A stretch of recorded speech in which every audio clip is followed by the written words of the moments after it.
Oftentimes, people try to accuse folks of us of being something like too woke. Right? Okay. It's because they don't like when we wake up. Hey guys, welcome back to the channel. My name is Kira, and today we're going to analyze how Alexandria Ocasio-Cortez will be persuading people to vote for Justin J. Pearson. On the surface, it looks like a normal speech, but underneath it, there's a lot of history, cultural movement, and context in every sentence. So we're going to take a look at the key moments and analyze the tactics that she uses to persuade the audience. But before we start, a short disclaimer. So, this is a political speech, I know, but here what we're doing, we're only reviewing how they're persuading the audience, okay? So I'm not really telling that you should go and vote for Justin or you shouldn't go and vote for Justin, okay? Honestly, before this review, I didn't even know who he was. So here we are at our Persuasion diamond, and let me give you a little bit of a context here, okay? So, the agent who will be persuading the audience today is no other than Alexandria Ocasio-Cortez. So, if you don't know, she's a very, very famous in America politician and activist who has served since 2019 as a US representative for New York's 14th Congressional District. She is trying to convince people to vote for her candidate. So her candidate is Justin J. Pearson, and basically this is a political rally. So during the political rally in Persuasion, you have two goals. Number one is to persuade people to vote for him, right? So convince people that you should vote for this candidate, and also to mobilize them. Okay, so to mobilize that they will actually go and vote, because it's one thing is that if you're supporting the candidate, and it's another thing if you go and actually vote for it. Okay, so the audience who she will be persuading are, well, this is the people of Memphis, right? So Memphis is a town in Tennessee. The place actually where it will be happening is this church. I actually found this church. Right, so this is actually the audience. This speech was made like 11 days ago, okay, so something like that. And basically this is pictures, you know, so the audience, so that's actually people who she will be talking to, who she will be trying to persuade, right? To put it simply, what will be happening is that Justin J. Pearson, right, he has only 600K followers, right? And during a rally, there's a very, very common thing in politics is that they ask other people from other states, to go and persuade the audience to vote for him, right? So basically, I might not know who Justin Pearson is, but if I'm a voter, I might know who Alexandria Ocasio-Cortez is, right? Because she has almost 10 million subscribers on Instagram, and I might not even care about Justin Pearson, but just because if I support her, there's a very high chance that I will go and vote for him because she supports him, right? So that's basically the idea, okay? Let's get it started. And here. Hello, Memphis! How are we doing tonight? The speech here starts, right? She goes next to the microphone, starts talking. She's very positive, smiling, and crowd is cheering. I'm hearing we have about 1,000 people in this church here tonight. Okay, so this is the first line basically, or, you know, the second line that she says, right? And here she uses what is called social proof. So what a social proof is, in this specific case, if we're deciding if we should vote for one person or another person, a lot of people, what they do, they take a look at, see what others are doing, right? So basically here, what she says that, hey guys, today there's lots of people here, you know, support our candidate. And, you know, for some people, it will be enough actually to go and vote for him because it looks like there's lots of people who actually support this guy. So he must be doing a good thing, right? It's so good to see each and every one of you all today. Good evening. Very, very important at the beginning of this speech, okay? At the beginning of any persuasion attempt, is important to, you know, to establish like, you know, likability, that the audience likes you. And basically, it's a very, very simple way to do it. It just gives a compliment to the audience, right? Also, actually, I want to point out, let's take a look here at what they're carrying, right? There's a message that says healthcare for all. Now, this is very, very important. Here's a concept actually that we need to understand that is called bounded rationality. So what is a bounded rationality? Now, this is a very, very important thing, okay? This is a key to political persuasion. The regular voter, they do not have a lot of time to understand a lot about the candidate. You know, it's like the regular voter will not spend 1 week studying about the candidate, you know, what he suggests, like his biography, all of that, right? Because they just simply don't have time for that. I mean, they have other things to do. And that's why when you're creating a message for the campaign, message needs to be very, very effective and very, very short, okay? Because, I mean, if you just give, hey, here's a 55 pages, what we're suggesting to do, people will not be reading those pages, right? And that's why what they do is that they are doing an analysis of the audience, understanding actually what these people want, what does the audience want, right? Like, what is their pain point? So basically, sociologists do their work, finding actually what people care about, what's the biggest pain point, and then based on that, you need to come up with one, very, very strong message. And here, their message is healthcare for all. Basically, it's like, hey, we can actually help you to solve this pain point. Vote for us. And I landed last night and I could just feel the wave of importance of this place wash over me. Okay, so now actually the introduction part is over, and as you can see here, there's a very, very smooth transition to the real beginning of the speech, okay? When I think about where my first political consciousness was formed, it actually didn't come from a book written by Marx. It came from watching what happened in Memphis, in Montgomery, and Selma, and Atlanta. Ooh, and now, as you can see here in the introduction, right, she actually will be framing this speech. So look here, right, this was the short introduction. Now we're somewhere here, right, basically at the beginning of the framing part. When I was watching this speech for the first time, I didn't really know what she was talking about. She was talking about Montgomery and Selma. I'm like, what is that, right? Like, what's going on? Okay, so I Googled it actually, and I found some actual context that is very important. So, context is Selma to Montgomery marshes. There were marshes, okay, in 1965, protests led by Martin Luther King Jr. and other civil rights activists for fight for African-American voting rights. Basically, what she does here is that she connects her speech to all of these previous events that will be happening, that were happening, and that are a very, very important part of American history. So when I landed last night, I felt that wave. And I decided to pull up Dr. Martin Luther King's last speech about the mountaintop. And I sat there and I listened to his words, and I wanted to share some of them with you all today. He said, something is happening in Memphis. So two things here. Number one, she's giving this speech in Memphis, and basically she refers, right, Martin Luther King, said, hey, here's actually what's happening in Memphis, right, to what's going on now here, right? Number one. And number two is that also he was killed there as well. So we can actually see how she connects, again, these previous historical events to very, very important events, right, to what's going on right now. Something is happening in our world.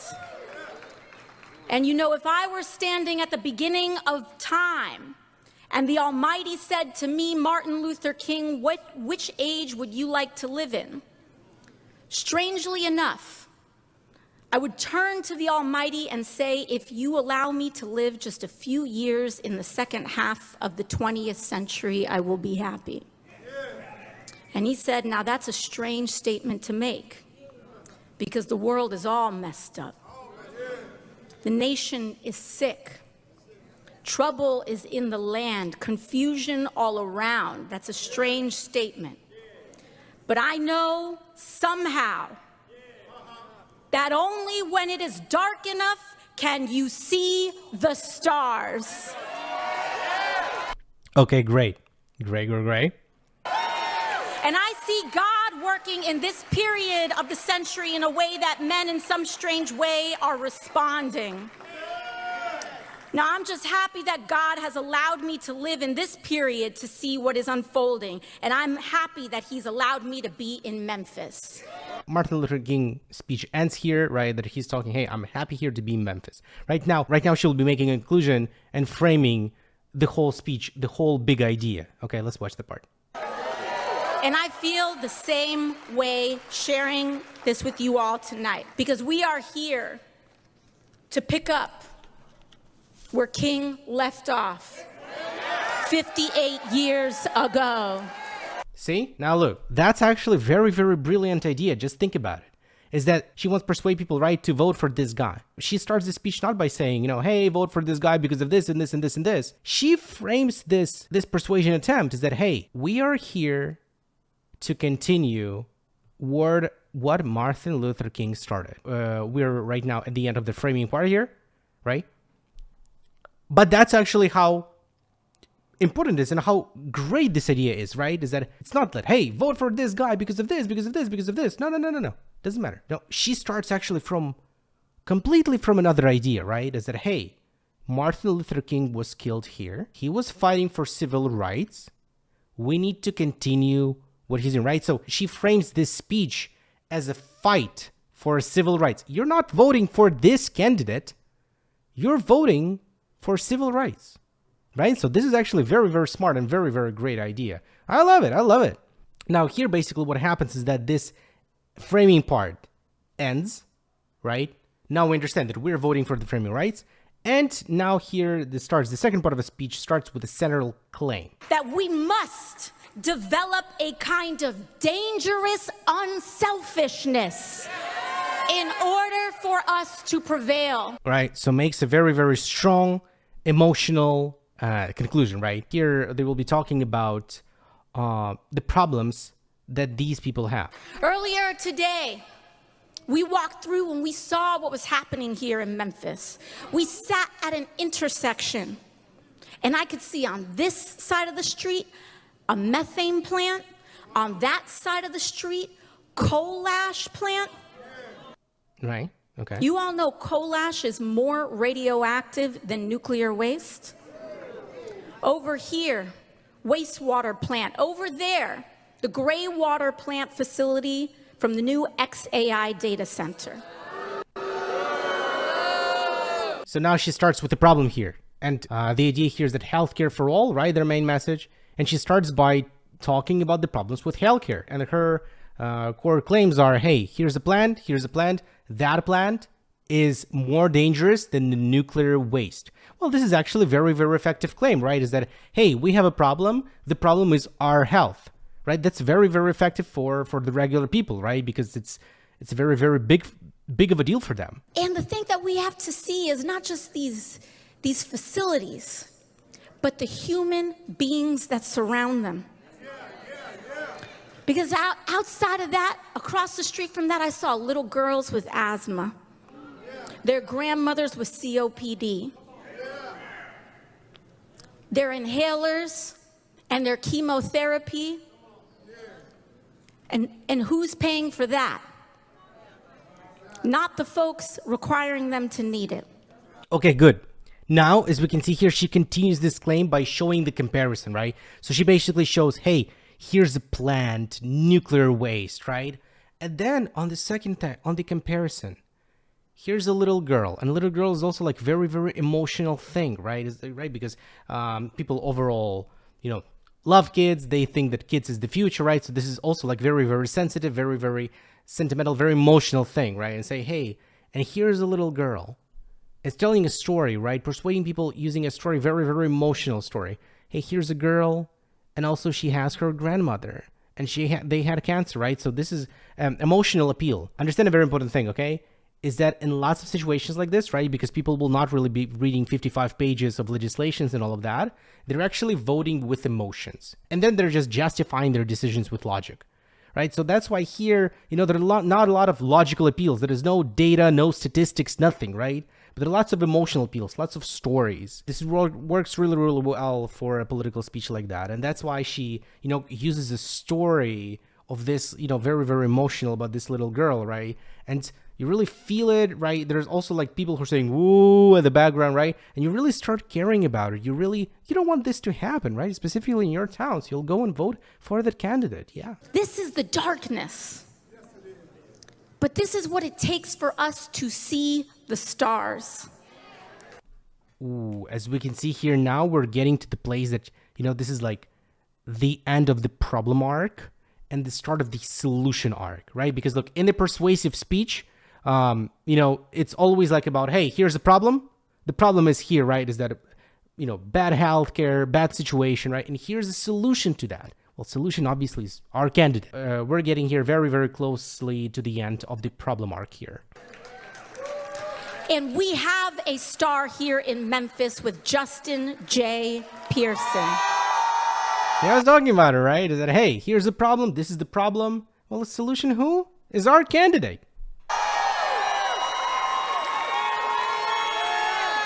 Brothers and sisters, this responsibility now belongs to us. Ooh, she says brothers and sisters. This is what she does. She activates the unity principle.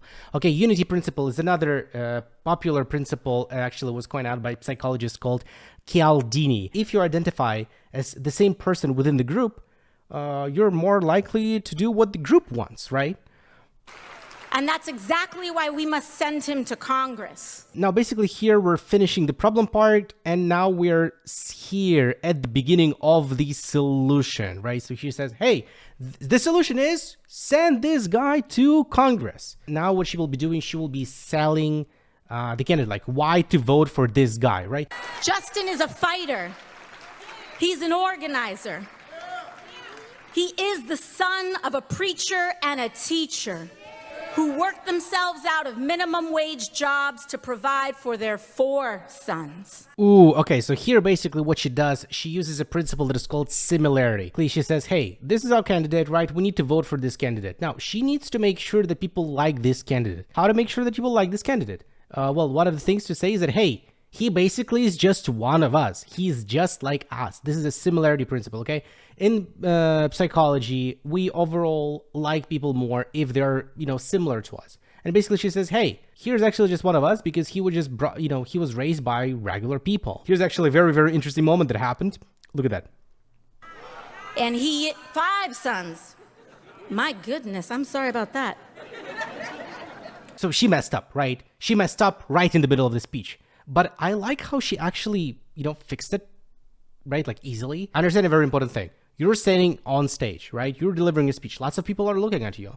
Lights on, camera recording, everything, right? It's like a lot of stress. And of course, it's very, very simple to slip up and say, something, like in this case, right? Is that 4 instead of 5, right? Okay, happens. A lot of people, when something goes wrong, they just freeze and, forgot like what to do. And how she gracefully fixed it. She's like, yeah, I'm sorry, yeah, it happens, no problem, right? And then, yeah, like that's not problem, right? It's very important, right? Because when you're persuading an audience, something can go wrong, right? And if something goes wrong, this is right, you need to fix it right here, right now, not to damage the whole persuasion attempt, right? So yeah, she's actually masterfully fixed that. I love that. 5 sons. And he is the right person for the job. Because long before Justin ever stood on the floor of the Tennessee House fighting for dignity, he grew up in Southwest Memphis, the most polluted area of the city. He saw firsthand the effects of growing up in a neighborhood that everyone had written off. The rising cancer rates, the children almost born with asthma.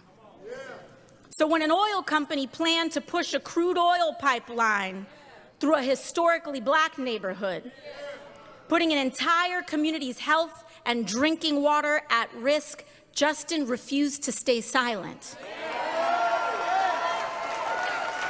Selling the candidate by showing his authority. You need to establish credibility for the person, right? You can be yourself if you're establishing credibility as the person who persuades, or in this case, she needs to establish credibility for the person who you need to vote for, right? And she needs to establish a couple of things, okay? She needs to establish actually 3 things. Number 1 is that the person is an authority, like he knows how to do the job, right? Number 2 is that he's likable, he's a great guy, you need to vote for him. And number 3 is that you need to trust him, right? Now, number 1, she established likability of the guy by saying, hey, he is actually just one of us. He was born, right, and his mom was just, and dad was just regular guys, right? So he's just similarity. Great, number 1, done. Second thing is you can trust. Now, you can trust this guy because he was born there, and he's just, again, he cares about that, right? Because he was in this situation. And the third thing here is that, right, like expertise, that he is an expert. He already has done it before. Let's watch that part here, okay? He went door to door. He packed public meetings with neighbors.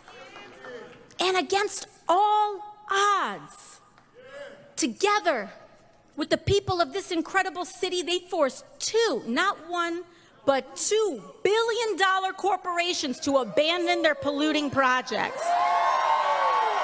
Great, right? So she successfully sold the idea that, hey, yeah, this candidate is our great guy, right? So at the beginning, first of all, she started with likability. Then after that, they showed trust, that you can trust this. And now after that, she showed that this guy's an authority. He's an expert. He can do the job. Why? Because he's already done it, right? Great, great. Now here, basically, at this point, we are finishing with this solution, right? So solution is our candidate. The next part of the speech here is working with counter message. So what is a counter message? Counter message is, look, persuasion, especially here, at the top level of politics, doesn't really never happens in a vacuum. Okay, so it means that there's like, you're persuading people to do something, but that also other people will be re-persuading these people to vote for someone else, right? So, and it's very, very important to do what is called inoculation. So inoculation is like, to protect your audience from being re-persuaded, right? So that's why she will be actually doing this in this part of the speech, okay? Let's actually see how it works, because also here is actually very, very interesting things she was doing. Okay, so let's take a look. Oftentimes, people try to accuse folks of us of being something like too woke. Right, okay. It's because they don't like when we wake up. I love it, actually. It sounds really, really good. I mean, it's like, hey, people say that we're woke. Yeah, it's because they don't like when we wake up. And it just sounds very, very powerful. Okay, so she doesn't deny that, right? She just changes that this is a good thing. And look, let's take a look actually how, she will be reframing it in a very, very powerful way that is called anaphora. So anaphora is when you're starting the message with the same beginning, okay? And then like different ending, and we'll see, right? It's like, different sentences, they start with the same start. And it just sounds very, very powerful, very, very emotional. Let's check it out. Because when people wake up, Memphis, we stand together.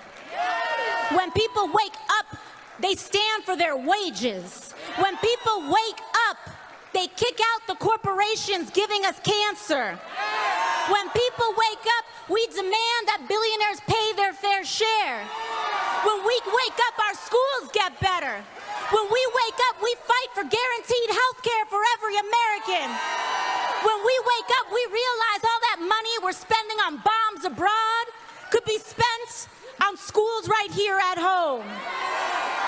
So yeah, they're calling us too woke, because we're realizing that the math isn't adding up here in America. See how powerful this reframe is, right? Is that yes, we're woke. But now after that, like after listening to it, you can be actually pretty convinced that this is a good thing. Also, actually, I want to point out her delivery, right? How emotional she is, because it's not also important at what you say, but also how you say it, and how she really believes in what she's saying, right? She's very, very congruent in her delivery, and that's why it works, right? She's very, very emotional. She's very, very good at it, honestly, I have to say, right? And basically here at this point, by the way, her working with counter messages stops. And here right now, we're basically getting to the conclusion of the speech. So here basically at the end, right, she already basically persuaded people, right, convinced. She said everything she wanted to say about the problems, why the solution, that this is a candidate, why we have to vote for this guy, and all of that, right? Now there is a time for a call to action. Now there is a time to motivate the audience to go and do something, right? To vote, to mobilize, right? Remember, we were talking about that you need to, first of all, to persuade people to vote for that guy, and now you need to mobilize it. So now she will be working with the second part of this equation, is that she needs to mobilize to go and vote. How many people here are from the state of Tennessee and Memphis, right around here? Make some noise. Now let me ask some questions. How many people here are not from Tennessee? We've got some folks here. We've got people who are answering the call. Because people who are answering the call. Remember at the beginning of this I was talking about, remember this is frames, is that you're not really voting for the candidate. You're voting for what Martin Luther King started. And now she ends with the same thing, is that, hey, you're not alone in this. There are other people there from different states, and they came here to support because they're also voting for the same thing. They're also voting for the same cause. Memphis, we want you to know that you are not alone.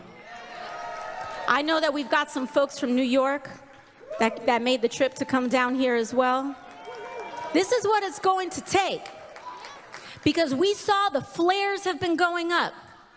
The call has gone out. I just wanted to point out, right, is that this is basically very important. And this is basically what's this whole persuasion attempt is all about. It's like, hey, you know, if people might not really care about the politician, right?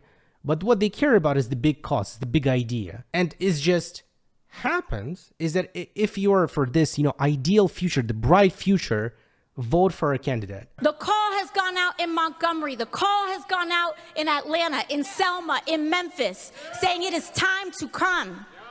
And people are starting to answer the call to support your all's leadership and example. And it starts in small actions like today, but it's not going to stop today. See, also, she shows here social proof is that it's not only you know, this place alone, but it's also like other people all over across the country, right? It's like in all of these cities, in Atlanta, in Selma, in Montgomery, right? So also social proof, right? Is that, hey, we need to do something that is right. We take a look and see what others doing because we assume that what they're doing is correct. So we're not rallying today for the primary, brothers and sisters. And it says brothers and sisters, right? That we are united. We are here for the general election.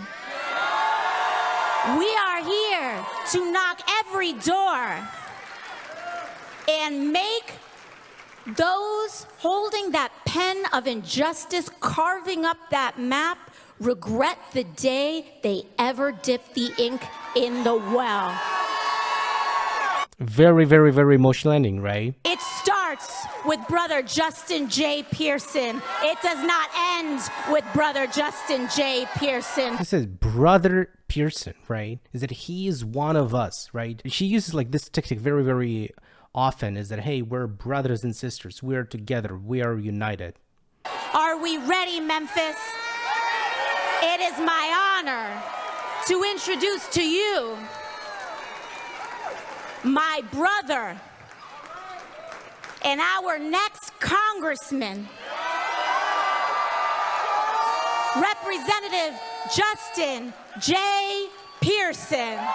What she does, this is called borrowing, well, he does, okay? So borrowing credibility. All of this, what she said, right? And also her influence, her 10 million subscribers, right? Because she's an influential politician there, right? She says, hey, all of this big movement, me, right? I support, this is my brother. If you support me, if you support our cause, go vote for him. That's actually how this works. And yeah.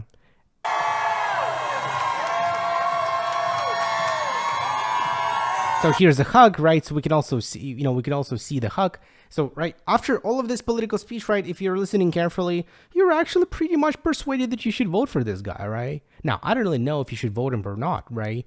But, you know, this was actually very, very powerful.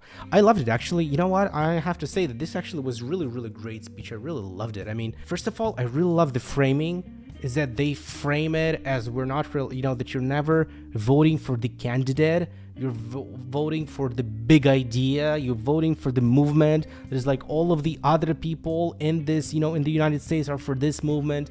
And you're also as well, right? She talks about these like big ideas and, you know, big ideas of the bright future. And it's like, you know, easy to believe that this is a bright future and everyone wants bright future, right? And then you will just go and vote for the candidate. I also really loved how it was delivered, right? Because she was very, very emotional. Even if she messed up somewhere, she just fixed that, you know, very, very graceful. And it's like, you know, yeah, no problem, right? So yeah, very, very well done. Really great speech. And this is it for today. And if you enjoyed the video, then hit the like and subscribe to my channel so you'll not miss my future persuasion analysis. This is Influence Lab. My name is Akira, and I'll see you next time.